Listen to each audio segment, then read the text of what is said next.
Okay, so now we're at the point where we're going to take our fusible and apply it to our fabric.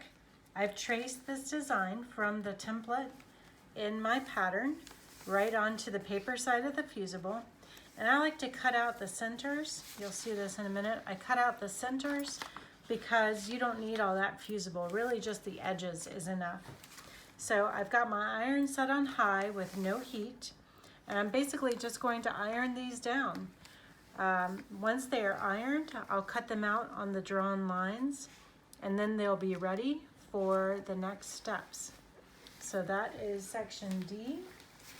The next one I'll do right here is, I didn't write what that one was. I guess that one is going to be section B. And basically you just iron these guys down, and then when you have everything ironed down, you'll sit down and spend some time cutting on your drawn lines. And then the next step, you'll see how we apply these to the pieced blocks that we already made. So that's kind of all there is to it, just ironing.